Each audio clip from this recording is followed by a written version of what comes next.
Jen from DaJen, home of the Irie Happy Vegan. Welcome to another of our cooking tutorials. Look, I know it's been a little bit, but I'm back and I have some awesome new vegan recipes to share with you. There have been so many things that have been happening with DaJen, and I'm excited about some of the changes that are going on. I wanted to thank all of you guys who have stuck around with me. We have some awesome things going today. Today, we're gonna make vegan sausage and zucchini. Now, I'm gonna do a zucchini spirals. So it's gonna be exactly like spaghetti. It's gonna be delicious, it's gonna be nutritious, and it's gonna be all vegan.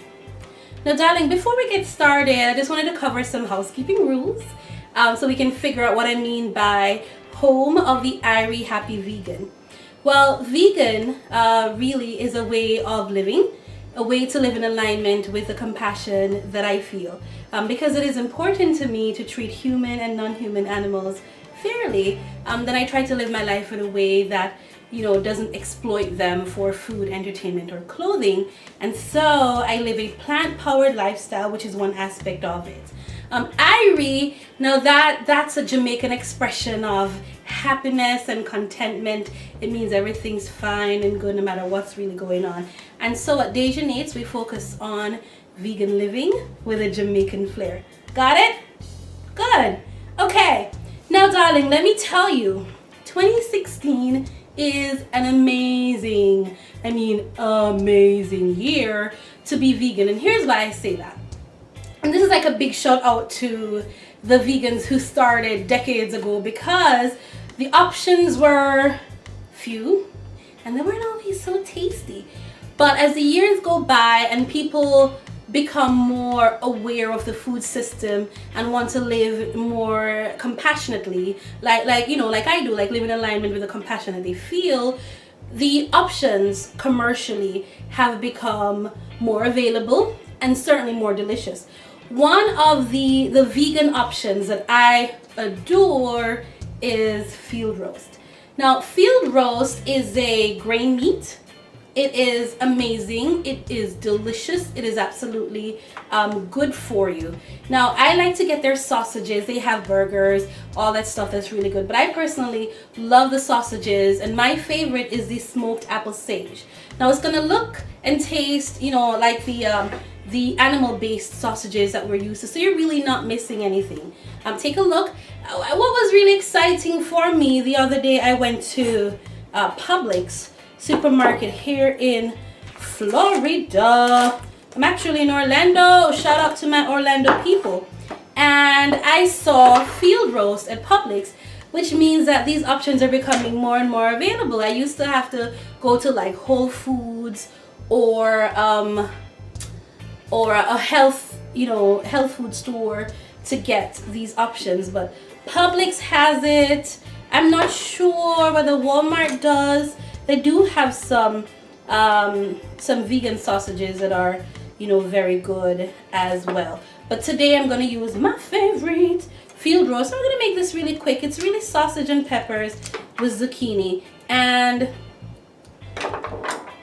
it has very few ingredients. It's something that you guys can make if you come home from work and you're tired, or you come home from school and you're tired and you just want something that's really quick and easy. This is your go-to. It comes wrapped in plastic.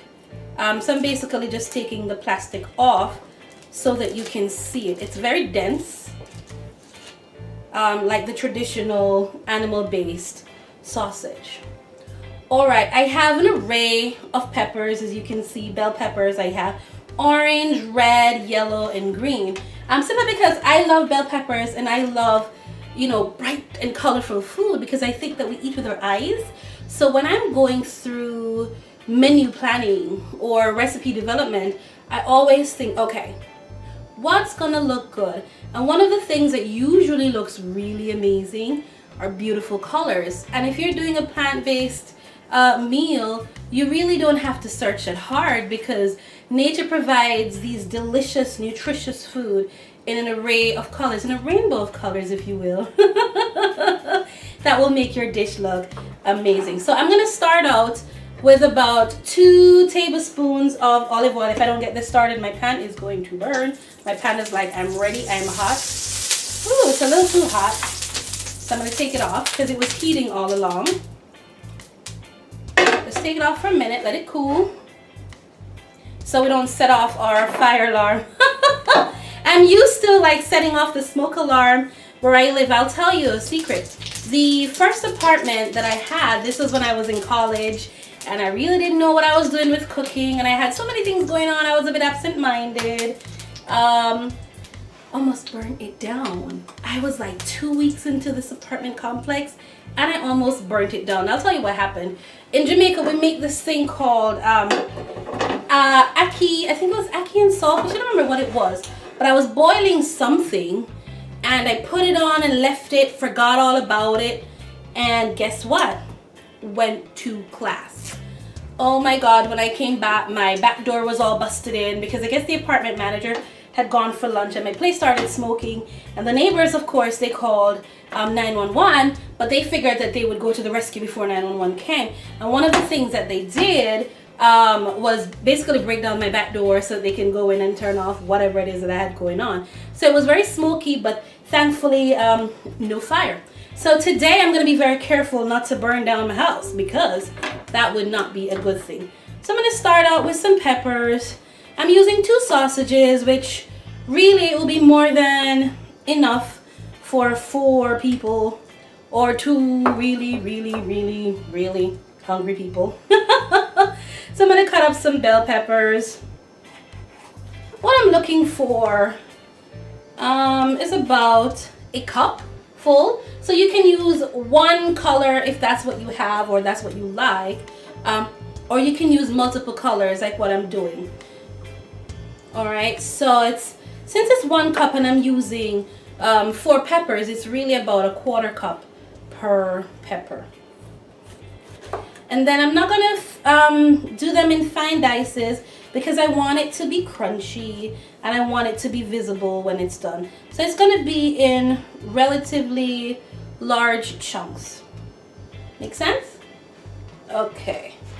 Let me get rid of those peppers. Here we go.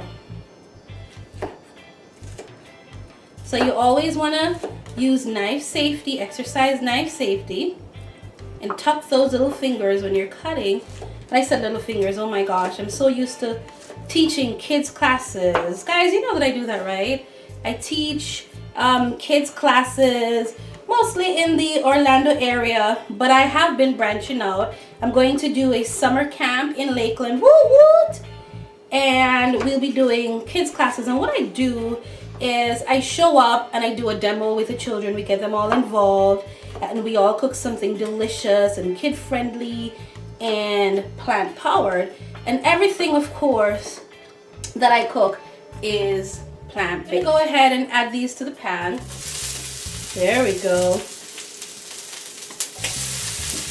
And each time, if you guys have been following me, you know what my next rule is, right? What's my next rule? We're going to add a little bit of salt and pepper to that pan. And while that's working all its magic, beautiful, we're going to add some onions. We add that to the pan. And what else do we add? What? I can't hear you. We add salt and pepper. And the reason we add salt and pepper each time we add something to the pan is to add flavoring and seasoning to the ingredients so that we're not waiting until the very end to salt it. Because what happens if you wait until you're done cooking to start adding salt, then you're probably going to add a lot of salt very quickly. And while you're tasting that, a lot of salt in a short period can deaden your taste buds, so you end up over salting the dish and don't even realize it. But a little bit of salt as you go along will go a long way, friends. Oh, doesn't that look beautiful? So while that is softening a little bit, we're going to, actually no, I was going to add my garlic, but I'm not gonna. I'm going to add my garlic towards the end. So now we're gonna add our sausage. So I'm slicing it. See how beautifully it slices, just like the animal-based sausages, and it really is quite delicious. And what we want to do, the trick to this, I find, to maximize on the flavor, is to get a little bit of sear on the sausage. And then now we're going to add our sausage. And we're going to leave it in there for it to sear a bit.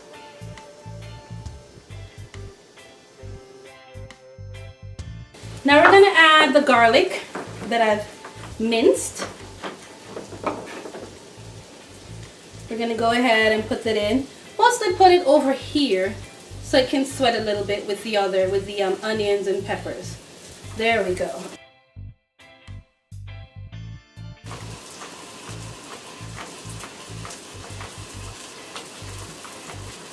Friends, so we have our sausage going, our onions and peppers have softened, and now I'm going to add just a teaspoon of jerk paste. I usually make my own jerk paste, but you can always buy the jerk paste at the store. Today I'm using some from Walker's Wood, and what that does, it just adds a little bit of spiciness, a little bit of pep, a little bit of Jamaican-ness to the pot. Now if you are unlucky enough to not have access to the jerk paste, then you can always just omit that, or check out my website DaJen.com. I have a recipe where you can make it at home. And now I'm going to add a cup and a half of fire roasted tomato. Now I like fire roasted tomato. You get this in the jar, in the can at the store, because it adds a little bit more flavor. The reason I like fire roasted tomatoes is that it adds a depth to it. By roasting the tomatoes, it brings out the sweetness, it brings out the earthiness, and especially when you are not using, traditional animal-based meat, you want to get that earthiness, that umami, and little tricks like getting fire roasted tomatoes will go a long way. And I'm going to add to that my spiralized zucchini. Isn't this just gorgeous, darling? Yes, it is. A quick recap. We've added 2 of the field roast apple and sage sausages.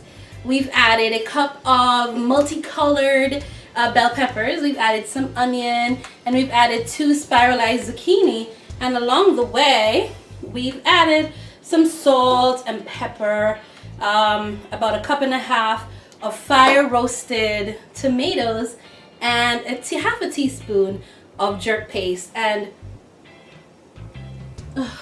all of that amounts to deliciousness. Amazing, amazing, amazing. And so we're basically done. The only thing that I want to add to this is about a 1/4 cup of roughly chopped basil. Now you can add whatever herbs that you like towards the end. By adding herbs to your dishes, it elevates the flavors. You don't want to miss the opportunity to add fresh herbs to your dish. If you're going to use like the tender leaves of basil and parsley, you want to make sure that you add these towards the very end of cooking so that you preserve the flavor and you taste it in every bite. If you add it towards the beginning, then you're going to lose a lot of that flavor. Now you can add parsley, you can add, I'd say you could probably even add green onions, but I happen to like the herbaceous flavor, the kind of minty flavor of basil, and I grow it in my backyard. So I always add it to the dishes. And I just want to top it off with some vegan Parmesan cheese. Oh my gosh, guys, this is beautiful. And all this is, it's just raw cashew with nutritional yeast, or noosh as most vegans call it. And it's blended with salt.